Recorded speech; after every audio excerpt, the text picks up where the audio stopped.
Hey everyone, Warwick's here. So we're going to be talking about a few different news points that have come out about 10.1, which releases next Tuesday. So we're 6 days away from the release of patch 10.1. So we're going to talk about some news drops, and then at the end we'll talk about some of the things that I've got planned coming over the next few weeks. There was a series that I wanted to do that unfortunately I don't have time to do. I probably should have started it a while ago, but that's neither here nor there. So today we're going to hit on some important points or at least the most interesting points out of a couple of interviews that Ian Hazzikostas has done with content creators across NA and EU. We'll talk about today's mythic key level drop that happens between seasons and why this one is very interesting for many reasons. And we're going to talk about the Twitch drops, mainly just me advertising that I'm going to be streaming and you guys can tune into my stream for that. That's the quick version. All right, so let's talk about this NA content creator, which for me, I think focused a lot less on specific mechanics of things and more broad ideas, which I think is good. So right now they're basically wanting to see about the possibility to increase the guild member cap from 1,000 to a much higher number, and then basically the cross-faction guild invites basically means that you have to be part of the cross-faction community and then you can be invited into the guild. It sounds like it's only one step in tearing down the faction barriers, as they kind of have to rewrite a lot of the code that flags you for certain factions while also still keeping things like battlegrounds relevant. Cross-faction queued content they want to do, but they don't have a specific time frame for. I think that's good. It needs to be implemented in the game. It sucks not being able to do the time walking that I want to do with my friends because I happen to be on my Tauren Paladin and they are on their Alliance characters, or vice versa. As many of you know, the faction of the guild is going to be defined by the guild leader. So like my guild, for example, we're going to be an Alliance guild. You will be able to have opposite faction officers. So for example, I'm a lead in Iconic. So if my Tauren Paladin is my main, spoilers, he's not, but if he was, I could be an officer in my Alliance Iconic guild.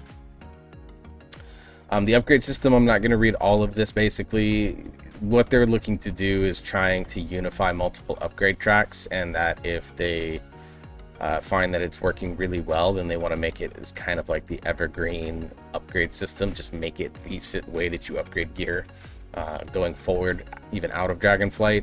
But they are going to be keeping an eye on things like, oh, someone does LFR like 30 times and then they can all of a sudden have heroics Sarkareth gear without ever stepping into normal. So they're going to be looking at those types of balances and seeing what they can do with it.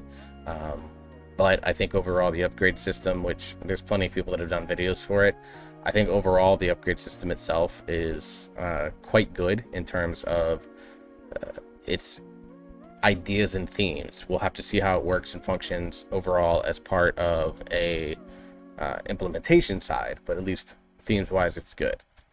So the news here for raids, the first wing of LFR will be releasing the same date as normal, heroic, and mythic. Ian reiterated that LFR is basically a way for people to see the end of the story and see the final boss of the representative tier, and they don't want to do that while stepping on the toes of like all the way from the hardcore guilds, to the semi-hardcore guilds, which is kind of what I'd consider my group, to the friends and family guilds that maybe only do normal and heroic raiding, which means that there's no plans to change mythic lockouts in the future. I don't fully agree with that, but sure. Class tuning. So they did a recent player health and damaging, healing, tuning where they just blanketed everyone's health by 40%. They hope they don't have to do this again in the future. It's something that they should have done more before the Dragonflight expansion even launched. Basically what they should have done was done more of a 66% increase. They only did 40, and now they're kind of fixing the rest of that to get to that 66% number. There are also probably more plans to balance defensiveness and survivability. You think of specs like Hunter, or all three specs of Hunter, all three specs of Shaman. Evokers were very, very soft in terms of their defensive early on. Ret Paladin until their rework was very soft. in terms of defensiveness. So like there's a lot of specs that were very glass cannony. But they want to kind of put more focus on this as much as throughput, because they're getting, they feel like maybe classes are getting benched even though their throughput is fine, but it's because they're just more likely to die. Ret Paladin was that way for a long time. They don't want complete homogenization, which I agree with, but it's not fair to say your weakness is that you just die. Like, they shouldn't say, hey, your defensive is battle res. Like, that shouldn't be what it is, which there's a meme for a long time on Hunters that the Hunter defensive was battle res. The race class combinations, a lot of people have been asking for completely unlocked race class combos. Every race can be every class. Outlook looks good on that. They're chipping away and moving in the general direction. There is some new animations and visual support that needs to be done. For example, like Volpera druids, goblin druids, Draenei druids. They would need to figure out a way to do some new animations and some visual support for those. Evokers are the tricky one because of the way they function right now, but it is something that they may look at more down the line. They are looking at doing more pronouns and voice options for your character, so your character can be transgender, have a feminine voice in a male body, that type of thing. They're still working on it. It's a massive project, which is a game that has as much dialogue in it as this one does. I imagine that's so. I'm glad that they're doing this. I think having that included inclusivity, if that makes any sense, is nothing but positive for the game. And then kind of the idea of, can the Drakthir become other classes? They basically said, yeah, it's very likely, but we don't have an exact time frame on it. Dragon riding, they're basically wanting to continue to have dragon riding be a thing. So there's a lot of talk and a lot of things that they want to figure out about it. It's not something that they're taking lightly. Crafted gear, basically, if you have a 418 at the start of 10.1, it's going to upgrade to 421 retroactively. Basically, they didn't want players to feel like they had to basically go through and spend crafting resources on recrafting for 3-item level gaps, so they're just retroactively doing it. It's not something they want to do all the time, but in this case, they felt like it just made sense to spare players some awkwardness, which, great, I love that. The Turbulent Time Walking event, so anyone that doesn't know, the last 6 weeks, they basically have had time walking available each week, going through all of the previous expansions, and you got heroic raid loot out of each vault week that you got. They thought that it was a good event. It's not something that they want to do at the start of season. They think that it's going to be more of an end of season general catch-up gear type situation. But they don't want to make sure that time walking becomes stale as well, which my argument is that it already is. Alright. And then there's some stuff about lore, which I'm not going to highlight here. On the EU side, there was also some interesting conversations here, basically about, the new zone, the Zaralek Cavern. Which, cool. They think it's going to be big enough. But they have some new tech that they're introducing. I don't really care at that moment right now.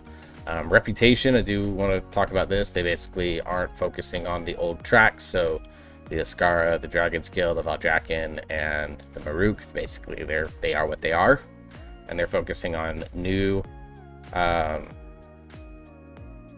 renowned tracks. They didn't want to connect having a certain reputation on old renowned tracks to the new ones, which I think is a very good idea, because you have characters like my Death Knight, for example, which I am maining in 10.1, that is only at like 10, and making it have 20 renown on all 4 just to be able to open up like the Niffin didn't seem fair, and I agree with that. Account-wide reputations, they want to eventually get there, but in terms of old reputations, it's going to take longer than it will for new reputations. Key rerolling, so this only qualifies if you're kind of in the above 20 range. So basically what they want to do is allow 21 plus keys to be re-rolled for new keys, because at that point keys aren't being done necessarily to gain more rewards. They're there to basically improve your scores and push leaderboards. I think this is a great idea because the rewards cap is at 20, so from 2 to 20, great. Don't let people reroll and target keys. At 21 plus, I think it's a great idea because it allows people to kind of allow that targeting for them to be able to push the score that they want to push. They don't have anything specific to announce, but they're open to changes in the rule set at the 21 plus range. I think something like this would be great for Mythic Plus to have. I think high key pushers would be really happy with it. I personally, as someone that kind of borders on that 20 zone and is looking to push more into 25 range towards next season, I would be happy with this. I think that'd be pretty cool too. All right. Keystones will depreciate by 10 levels going into Season 2. We'll focus on this a lot more here in just a minute, and I'll give my thoughts. But basically, they think that this is going to... this is more appropriate because of A, the way the new affix rotations are set up, and B, because there's 8 completely different dungeons. Whereas in Shadowlands, like, okay, you did a Sanguine Depths 23 in Season 1, doing a Sanguine Depths at 20 the next season isn't all that bad because you're basically using most of the same tech, minus 1 or 2 things that you adjust for like the seasonal affix. But for the most part, like here, doing a 20, like say you did a 23 Halls of Valor, going into a 20 Freehold, that's gonna lead to a lot of depletes, and people are just gonna get frustrated by the system as a whole. The feedback from players whether the affix should be something that changes the experience but not the focus of dungeons, that is a correct statement. And the thing, not the thing that wipes you directly, more emphasis on the dungeon mechanics is the goal with a lot of these affix adjustments in Season 2. We'll see how that implements. I'm not convinced that they've reached that goal yet, but it sounds like they've moved kind of in the right direction. Before they do any more changes to the gear upgrade systems, they want to see what's going on with Crest and Flight Stones. Makes sense. All right, profession updates. So I'm pretty into professions themselves, so this is something that was appealing to me. When they're talking about the profession updates, when the roadmap was announced, it was intentionally vague. They knew it was going to be new recipes, a new tier of gear, but they don't want to add more depth and more complexity as the system is already fairly complex, and there are catch-up concerns if they add more. Correct. The goal is that professions stay relevant each tier. No specific plans to announce for secondary professions of cooking, fishing, and eventually, hopefully, the return of archaeology. There are 1 or 2 things regarding professions that haven't been seen on the PTR that should be a surprise come May. Anytime they say something like this, I'm always nervous. Let's just be real. And then lastly, I want to talk about the communication. Basically, they're kind of trying to walk the fine line by communicating with the players what their thoughts and processes and things like that they're experimenting with or debating with or things like that, which things like the Ret Paladin rework, when they made blue posts on that kind of explaining what their goals they wanted to have for the rework was. I think stuff like that is really good type of communication. They're also nervous about, okay, basically saying, hey, we want something that we don't want to necessarily promise something and then it not be there.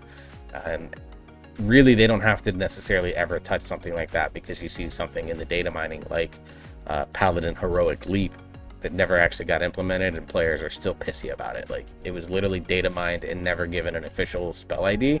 It was just something that was thrown in the data, probably done on an experimentation server that just got carried and copy pasted over, and players freaked out about the idea, and there are players that are still pissy about it not being around. So like, the promise that they couldn't deliver on thing is always going to be a thing that they're going to have to deal with, and it's not because of anything they say or do. It's strictly because things like data mining exist. But they said, hey, give us some clemency. We're not going to get it right all the time, but we want to show you that A, we're listening, B, that it's clear that they're listening, and C, that they're taking steps hopefully in the right direction to fix it. I love that idea. I think that they've really been successful for the most part in that. We've gotten things like roadmaps, which we've never gotten before, in-depth blue posts that talk about why they're reworking a spec, what their intended goals are for the spec, and then making tweaks and adjustments on that. Like, I know for the Ret rework, there was a lot of tweaks and adjustments that happened that really smoothed out a lot of the gameplay, took out some of the admittedly broken elements, and then at the same time taking things that had room to grow and still allowing them to grow. All right, real quick drink of water. Hydrate bot. I've been doing this for 15 minutes now. All right, So let's go back to the mythic keys that will drop by 10 levels at the start of season 2. Basically, if you time a 19, you're going to get a +9. Right. Usually they only depleted 3 to 5 levels in past seasons on a new season rollover. And basically they want kind of a fresh start for all players as they learn the new dungeon rotation. Ian thinks there's going to be a really steep learning curve because of the brand new dungeon pool. I would argue that that's probably only true for the 4 Dragonflight dungeons. Freehold, Underrot, Vault of or Neltharis' Lair, and what's the 4th one? Vortex Pinnacle. Okay, Vortex Pinnacle may have some learning curve, but the 3 that have been in Mythic Plus before, I don't think there's going to be as steep of a learning curve as people think there's going to be, because my understanding is outside of a few small adjustments, maybe 1 or 2 bosses that got reworked. For the most part, a lot of those dungeons are the exact same. All right. They also were worried that, like, if they only did the -3 and then players started off, say, like with a +20 Vortex Pinnacle as their very first key, they would just experience a lot of failure, a lot of depleted keys, a lot of frustrations, and people would kind of be turned off as a result of that. So my overall thoughts on this is that the idea behind it, I think, is solid. Also respect they use Freehold, my favorite dungeon ever. I think the idea behind it is solid. If they're going to just drop by 10 key levels, honestly, what they should do is just give everyone +2s to start the next season. And just basically start the push fresh again. I think that would be a much more clean solution. That allows people that are going to very easily clear those 2s to be able to do that. I think that that's an idea that can be put out there. Am I going to be upset with the fact that, like, if I time a 20, I'm getting a 10 and I can start basically 8 key levels ahead of someone else? No, I'm not going to be upset. I think week 1, I'll probably be able to do a majority of my keys at +10 or better. I think personally, my belief is that I have the skill set, and with the right group of people, be able to make my first keys 15, 16s in the first week, depending on how the tuning is. But I would not be upset if they decided from season 2 to season 3 to basically say, hey, we're wiping out all your keys. If you timed a key in the week before the official season starts, you're getting a +2 to start the next season.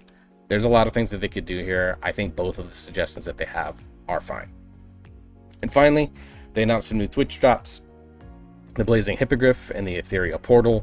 So this is a toy that you can get from May 2nd to May 9th. So the first week of the patch, if you watch 4 hours of Dragonflight Twitch streams, you'll be able to get this toy. Basically, it returns you to your Hearthstone location. And you can speak to an innkeeper in a different place to change your home location. So if you wanted to make it the Zaralek Caverns, you could. If you wanted to make it back to Valdrakken, you could. And then on the second week, the week of the raid opening, there's going to be 4 more hours that you can do to get the Blazing Hippogriff, which is an old TCG mount from the trading card game. So cool. I definitely am going to be streaming both weeks, definitely on Wednesday and Thursday. I may even include Fridays on both weeks for that. May 5th I won't, because I'll have other plans that night. So that week I'll probably do patch night, the night after, and then Thursday. So Tuesday, Wednesday, Thursday on patch week, and then Wednesday, Thursday for raid, and then Friday for key shenanigans and things like that on my Paladin, on my DK, as I am going to be kind of relearning Death Knight DPS, because that's what I'm maining for raid purposes in 10.1. So you can join me on twitch.tv/wargs_BAA. These are only Twitch drops, so these drops do have to be through Twitch. You can follow me there. I'm very, very close to getting affiliate and getting the sub button. Just need a little bit more on the average viewers. So even if you just come and lurk, throw my stream on and just do something else with your time, I completely understand. But something like that would be a big boon to me to allow me to monetize the Twitch channel a little bit. And of course, this channel, I'm still pushing towards 1,000 subs to be able to monetize this channel. So this is me sipping for followers and subs, but please, if you want to get these toys in this mount, I ask that you maybe join me and get your free 4 hours of watch time out of me. You'll definitely get it you know, 3 hours and 3 hours during their 2 raid nights for the mount. You know, I'm probably going to start streaming around 7:15-ish Central Standard Time. So do the math on your time zone. And going until about 10:30, 10:45 each of those nights. So we're talking 3 hours each night. That's plenty enough to get you your 4 hours for the week. So join me on those weeks. Get your Twitch drops off of my stream. Come support me as well. Help me reach the affiliate status so I can get that magical sub button. It'd just be a nice little goal and kind of reaffirming me as a content creator. So anyways, guys, that's all the news from patch 10.1 that's released in the news bomb that has kind of come out over the last couple of really the last few hours. If you enjoyed me kind of going over this type of stuff and giving my thoughts on it, remember to like, share, subscribe to this video here on YouTube, and hopefully I see you both here on my channel here on YouTube and in the channel on Twitch. Till the next video, all, I hope you all stay safe. I hope you're enjoying yourselves, you're having fun, you keep on gaming, and I will see you all in the next video.